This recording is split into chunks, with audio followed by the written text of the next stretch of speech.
Welcome to Toy Business Unboxed, your gateway to the secrets of the toy industry. Here, Jason Shea, a toy entrepreneur and expert in the field. Every product we develop is really inspired by some of the real life experience that we have with our son. 60% of all toys last year were sold on Amazon, which is incredible. Be passionate about it because it's a road, it's a journey. Like when you have an idea that you think is like gonna somewhat like change the world, make things better, I'd say go for it. We'll guide you through the enchanting world of toy design, marketing, and manufacturing. Now let the unboxing begin.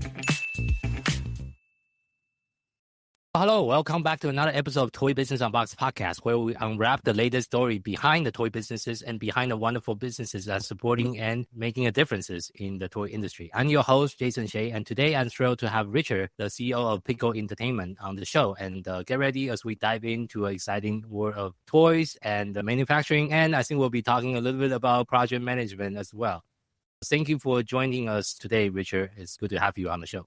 Hey, thanks, Jason, for having me on. It's good to be here. Can you first start out with tell us about your journey into the toy industry from your background? I think you have a lot of background working in Asia in the past as well. Can we start there? Yeah, definitely. If you want to go really far back, originally I come from a graphic design and running printing presses background. So when I first started off in the industry, I was doing book printing, which included stuff like Dungeons and Dragons books and stuff like that. So that was like my first job out of college.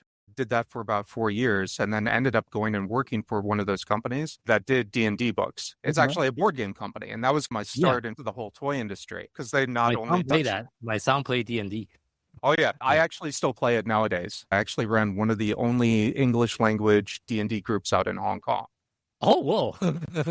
But yeah, so I started working for this company called Fantasy Flight Games doing their production management, working with different manufacturers around Asia, running logistics, doing quotations, basically that whole swath of communication between the US team and the Asia team. I did that for quite a few years. And then they were actually doing mostly hobby. And they started to go into mass market. So they had interest from Walmart at one point to take one of their products. As part of that, there's the inspection and everything that needs to happen with the factory. Nobody had ever actually been out to the factories before to inspect them. I was basically told, hey, Rich, you're doing this, you know the most about it. We're going to send you out and we're going to do a pre-checklist to make sure that we don't have any problems. Okay. So I went out there. I spent a couple of weeks there and really enjoyed myself. I liked working directly with the manufacturers on things. And when I came back, I decided to actually move out to Hong Kong. So about 6 months later, now open book, I met my current wife while I was on this trip,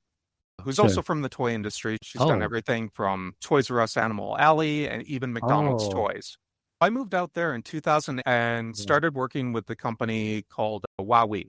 So they're fairly, I would say, second level below like Hasbro, Mattel, those guys. More along the lines of like Jack's Pacific and everything like that. At the time, they were in need of somebody that was pretty organized. They had some recent successes with the Robo line, so Robo Sapien, Robo Raptor. They had a whole slew of other stuff, but they were pretty disorganized. They had some communication issues, etc. And I came with some pretty good credentials from the States for getting things in line because my previous company had also gone through a growth spurt and I helped them along to be able to expand their business out and grow in an organized manner. So I took it upon myself to help these guys out. First couple of years, I was handling scheduling and communications and reorganization, mostly within the R&D section, but it eventually expanded out to all the departments that was there, including like logistics, et cetera. And then eventually I ended up taking over the R&D department when the CTO at the time decided to move over to the Montreal office. So I became the de facto connection point between the Montreal team, which is all I would say the aesthetic design. And then Hong Kong was the team that took care of the actual manufacturing and sorting things. Yeah. That's very interesting. It's almost like a liaison for the design team because sometimes the design team come up with crazy ideas, not actually manufacturable. Definitely. But at the same time, if you left the factory to their own devices, they would also want the easiest product to produce and everything like that. So my job as being able to walk in between the two, I would find the happy medium between the two. I became very involved with the R&D team. I was the main point of contact. I even did the sales engineering for them. I ran the showrooms for 10 years or so. How big So is their catalog when you're part of the team before? How many toys do they have? it really depended on year from year, but I would say from product line, not SKU, there would probably be about 10 new ones every year. Whoa, that's a lot. The product line alone, that's not SKUs. Okay. Thousands of SKUs. Yeah, we had quite a big catalog. We had a pretty big turnover too, probably anywhere from 150 to 200 mil every year. Pretty decent size, I would say. But yeah, I did presentations with Walmart, Target, Toys R Us while they were in their previous form. I also did all of the Europeans. I also did a lot of traveling around as well. I would go out to Japan to work with the Toys R Us teams out there. I traveled to Europe to do the toy shows there and also work with the different retailers out there as we could with packaging and things like that to modify to what they need in there. And then I even opened up the China market for the company as well. So there was a big initiative at one point where they wanted to get into China. So I spent probably a good half a year where I was on the train back and forth every single week, going back and forth between the different towns, training and sales teams, etc. Do you also pick up some Chinese while you're there? I can speak a little bit. I'm very rusty now. I've gotten a little bit lazy because my wife is from Hong Kong. She normally does a lot of the translation back and forth. But for a good amount of time, I had done a big crash course in Mandarin. So I could survive pretty well and do some business talk and stuff like that there. I ended up doing that for quite a long time. And then it was around 2020. The original owners of Huawei were taking a bit of a step back. They were getting old. They wanted to do retirement and they were bringing their kids into the business. At that point, they wanted to do more hands-on type of stuff. So I took the back seat from there and provided more consulting services. And then in 2020, I moved back to the States and opened up a company called Pico Entertainment, which is where I'm at right now. Does the COVID play into that too? Or It does a little bit. There was a lot of factors. I had been there already for 12 plus years. I was looking for something like new to expand on and stuff like that. I had worked directly under one of the other owners that's still over in Hong Kong. And I had mentioned to him before that I was looking at expanding into other areas and stuff like that. What do you do with your current company exactly? It started off originally as doing development and manufacturing. So I have a small network of factories that I've worked with for the past 10 plus years that I know they do good work. They can translate ideas to actual products very easily. I wouldn't say easily, but with not the same amount of problems you can get with just a factory that you source off of a random. So we have that network, but then we also did that type of sourcing, but we go in and also vet their teams as well. Discussing with them. I'm normally stationed here, but my wife would actually go off to Hong Kong and China about twice a year and take a look at these new factories and stuff like that. She has her engineering team out there. She also resolves any problems out there. Do you also attend a Canton Fair every single year too? I don't do the fairs as much. Okay. Out in the, as far as I can. I did when I was working at Huawei, but from my position, it's not an effective part of our time.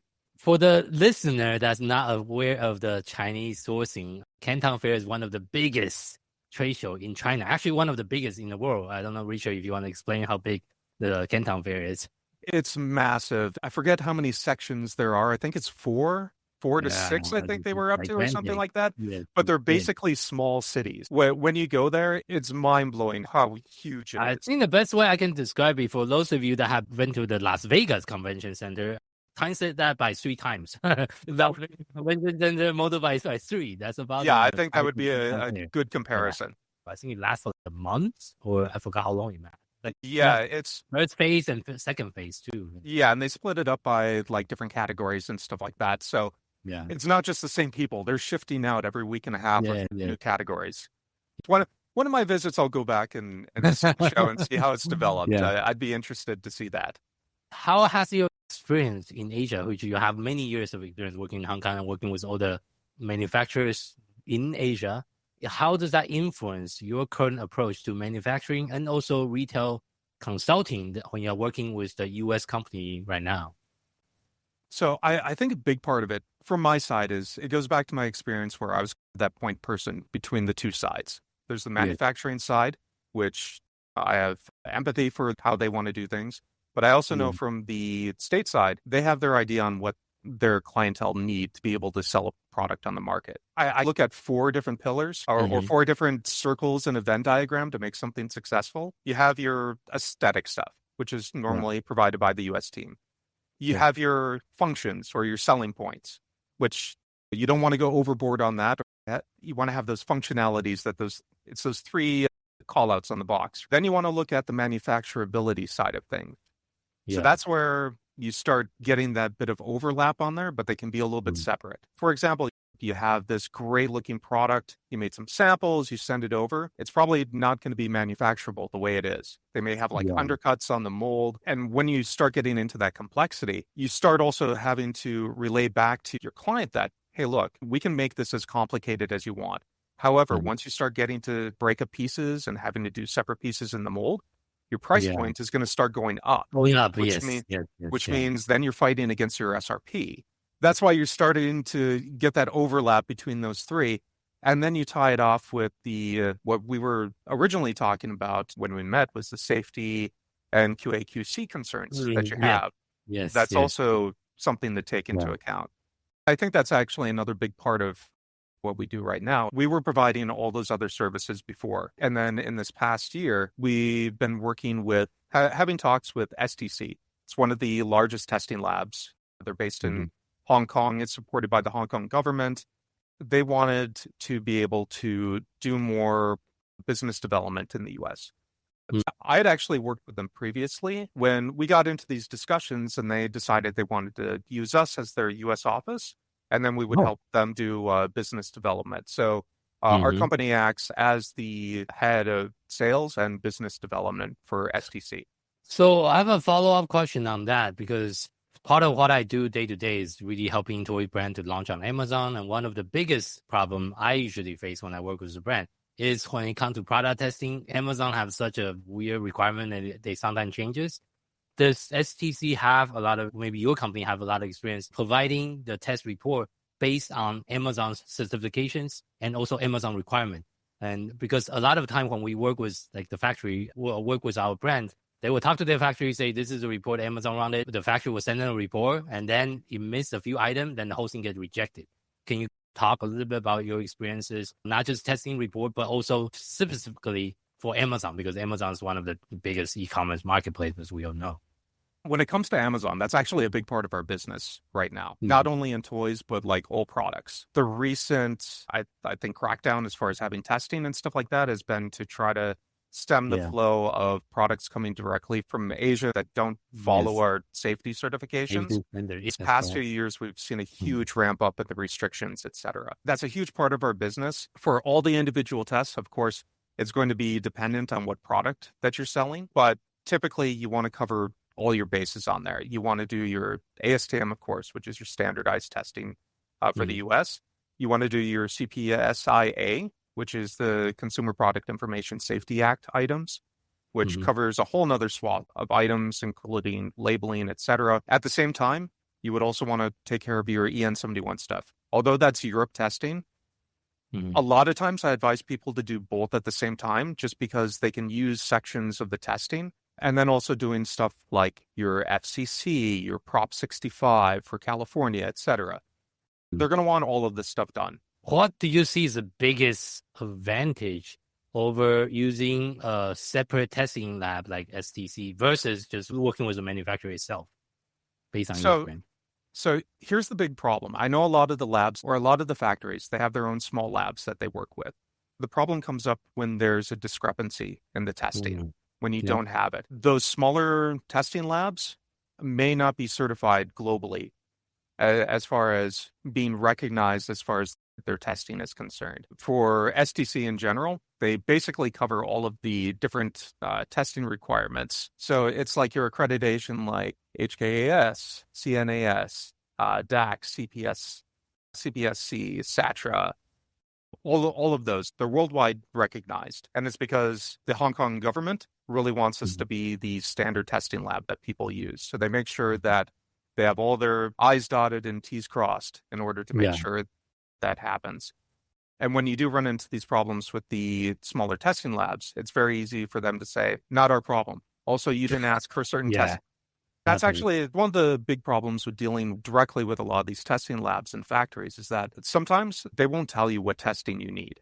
They'll just say, you tell us what testing you want. And that's why us and STC are able to work together. Because of our relationship, we can go outside of the lab report, which is for their testing ethics. They should be customer asks for test. And then from there, it's a go, no, go on that test. From our side, because we have a good idea of what the testing requirements are, and also our engineering team back in China keeps a good eye on what's happening. Yeah. They're able to provide like recommendations and things like that in order to be able to pass the test. And then when they are reading the reports, they can go back directly with the manufacturer and say, hey, fix this, fix that, in order to be able to pass the testing. When you go with the smaller labs, they'll just say, your stuff is wrong. You have to fix it yourself. And how was the experience dealing with Amazon so far? It's actually not bad. We do a pretty good amount of business. We actually do a lot of the Amazon powwows. We have we have a lab out in New Jersey, and we have a team out there that they go along to these various Amazon powwows. They have their booth there, and they work with a lot of clients being able to get their stuff all passed for the requirements that Amazon needs. What is Amazon powwow? I haven't heard of that term.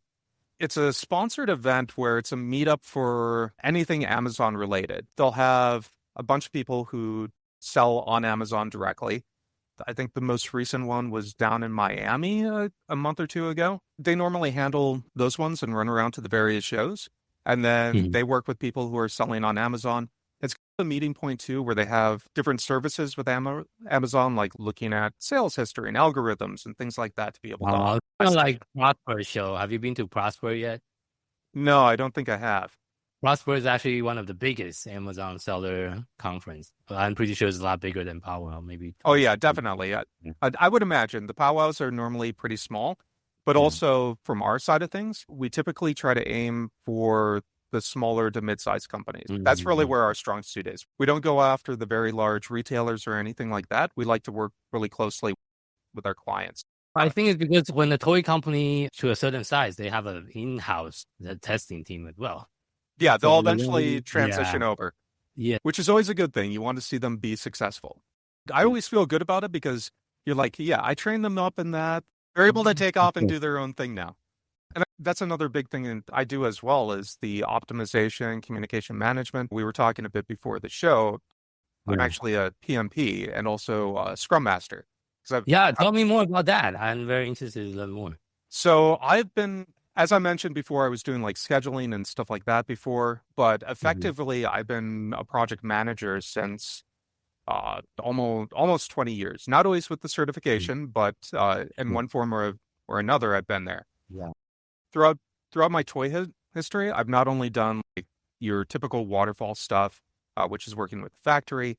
There is the agile stuff, which is working with the development teams. And I've even done software development. So I've done apps and things like that as well. And that's where I got my certification for Scrum Master. So interesting. And I think before the show, we were also talking about all the different project management software you have used. Oh, yes. I'm not sure from your experience, but a lot of times companies will start off their development and everything like that, and they'll get to a certain point until they run into a problem. So they already have a preset way of wanting to run their projects. And then we jump in. So one of the things I've been really good at is being able to jump onto their current platforms. We were listing off the different stuff I've done project management on. Monday.com. I've done Asana. My original background is doing Microsoft Project. I've also done Jira, and I think they were used for a couple of years, and then they dropped off into the ether. I would say from my standpoint, my two favorites are probably MS Project, because I am from that world. I know you're like, that's very old.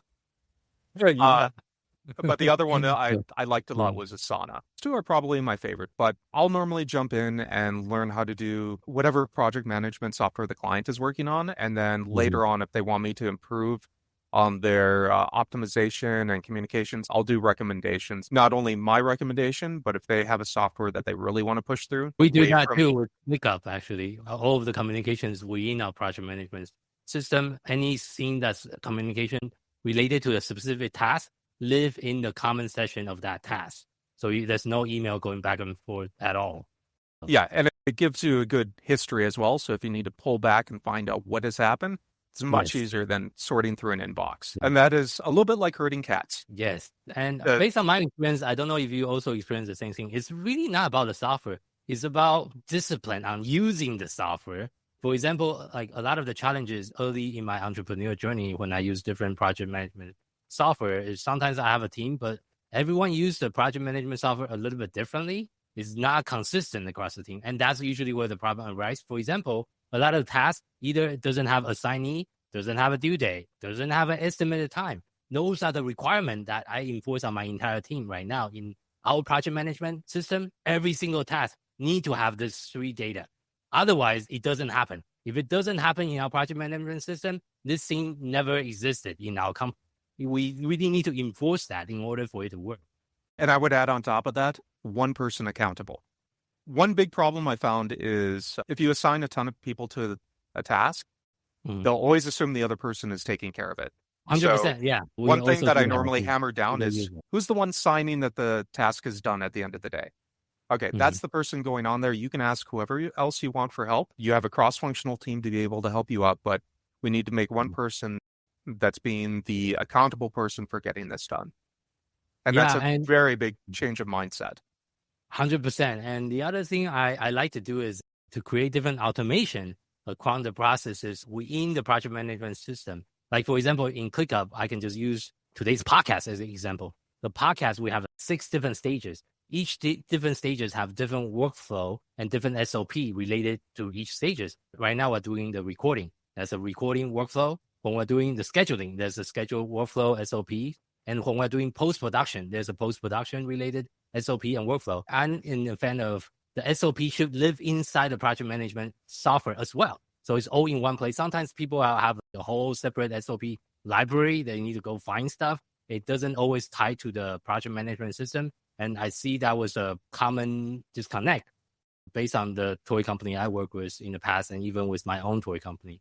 So that's another thing. I don't know, do you have any best practice as far as integrating the SOP with the project management system? Yeah, I'm a big fan of one point of truth, and that typically ends up being the project management software. Whatever you end up using, it needs to be centralized and it needs to be the one source of truth. For example, we had a company, they were using Asana, and then they're using Trainual for a lot of their stuff off to the side. They also are using SharePoint for other stuff. You can still have those tools available, but we need to pull that in all into one spot. So if you have one person, if you have a new person coming on, you point them to one place and they're able to find all the information that they need to be able to get their job done. I normally do a running page of terms and definitions as the first thing that I do with all my clients. Is okay, you have a lot of terminology that you use within your company that may mean different things depending on who you're talking to. What is a new item for you? What's a reprint? Going down this list and figuring out what all that is. And the beauty with AI nowadays, you can actually create a initial draft of the SOP using AI. I use it all the time when I create SOPs. And also, I don't know for those listeners that's using Loom. Loom have the latest AI function. You can record a video of you doing a certain task. Then based on that video transcription, the Loom can turn it into a SOP, like written SOP, based on the video you recreated. So you don't need to type everything out. You just record it one time. Everything using AI will be translated into a step-by-step SOP that your team can follow. So I'm 100% in favor of using more and more AI. I'm actually working on the book for using AI for toy marketing right now. I'm on the side of pro AI. I think it's a great tool. I think there's some ways that it can be abused a little bit, but as far as being able to put things together really quickly, like I end up doing a lot of like vendor profiles and stuff like that, and being able to put that together really quickly in outlines. It's very easy just to get an AI. It does your first draft for you, and you are just able to go in and make the corrections that you need on there. It's really about like efficiency. And of course, you always still want to have a human checkers and double check everything that's written. It's not going to be perfect, but you'll get 80% of there. Yeah, exactly. Sometimes the grammar is a little bit wonky, but it doesn't sound like a real person talking, but that's okay. That's easily fixed. But so being able to do stuff like that really easily is great. I am also a graphic designer, but when I want to start throwing out random ideas to get my mind moving along, I'll use AI to come up with some generated images. I have a huge graphics tablet over onto the side here. So I'll throw it up on one screen and then use that kind of as an inspiration to be able to do some of my actual design work. The next question I want to talk about is, what is your goal for Pico Entertainment for 2024 and maybe 3 years from now? Where are you planning to take this company to, and what are you working on to continue to make sure the company is growing and also helping with all the other businesses you are working with? We are in a big stage of growth right now. Last time I checked, we were at about double our business of last year, which makes us very busy, but we both love it. Our plan for the next year is we have a few new options that we're opening up. One thing is we have a warehouse. Our main goal is to be able to be start to finish. We're helping clients get their product to market. Oh. Not the marketing side. I'm not an expert in that, but the actual getting the physical product out to the customer. We're working with another partner right now who I've worked with in the past to help guide the process. He's been doing warehousing for, I want to say 20, 25 years. But yeah, they're helping us out, picking out the spot and getting the required, being able to get the loading dock and everything like that set up correctly. But we're looking at for probably within the next 6 to 8 months. And we're actually starting on it. So this is the whole other side is we not only have a client base, but we also do our own products as well. Oh, it's similar to us. What is the category you are selling? Pet toys. Pet toys. Okay, got it. Are you selling on Amazon too? Where are you selling it at? We're not selling yet. So this is going into the future. We're actually at the tail end of development right now. We're going to be at some trade shows later this year to start meeting with retailers. We're looking at right now for brick and mortar and then expanding onto Amazon after that. Let me know if you need some advice. I don't do definitely. If you use We separate the toys out as far as we do external clients only. So I don't do any internal development of toys. I only do the part of sourcing and testing and doing merchandising, organization, stuff like that. So you have a lot going on. You have the in-house brand you're working on. There's a consulting and also a warehouse. Very busy this year, but I like it. It's always fun to be able to do something new and work on new projects, meet new people, especially after getting shut down from COVID and everything, to be able to go out and trade shows and meet clients in person and stuff like that and create new connections. Yeah, it's great. So winding down in today's interview, the final question I always ask every single guest is, if you have to share just one piece of advice to someone that's just getting started in the toy industry, what would that be? No matter how great your idea is, and I agree, the idea is going to be great. Don't set that idea in stone because it's going to evolve over time as you look at these different aspects of being able to get to market. There's so many different twists and turns that can happen while you're developing this. Don't get too stuck on one idea, but still try to drive that idea forward and stay as close as possible. But don't be afraid to change a little bit to be able to adapt to not only what the market needs, but also what it needs to be to get manufactured and out to hopefully your end customers' hands. That's a very good advice. And I think speed to implementation is key because too slow, someone else might already have the same idea and it's already launched. Then you're late. I've seen designs get stagnated because they don't want to change the design and you're not able to manufacture it at that. So you end up doing a lot of back and forth. And by that time, the opportunity has already been missed in the market. So that's why be flexible with the ideas that you have. Where can the audience and the listener find you? I'm not on social media a whole lot because I'm more on the manufacturing side. But if you ever want to see what we're up to, you can go to pico-ent.com. That's our main landing place that we go. If there's any specific questions or anything like that, we're on LinkedIn, or you can always find our contact information directly on the website. Thank you so much for being on the show as a guest and sharing your knowledge and background and experience in the toy industry with us today. Thank you so much. Definitely. Thanks for having me on. It's been a pleasure. You've been listening to Toy Business Unboxed, hosted by Jason Shea. Thank you for joining us in exploring the fascinating world of toys and the ingenuity behind them. To stay updated with the latest episodes and continue your journey into the toy business, remember to subscribe and follow us. If you found today's episode insightful, please leave a rating and review and share this podcast with others who share your passion for toys. Until next time, stay curious and keep innovating.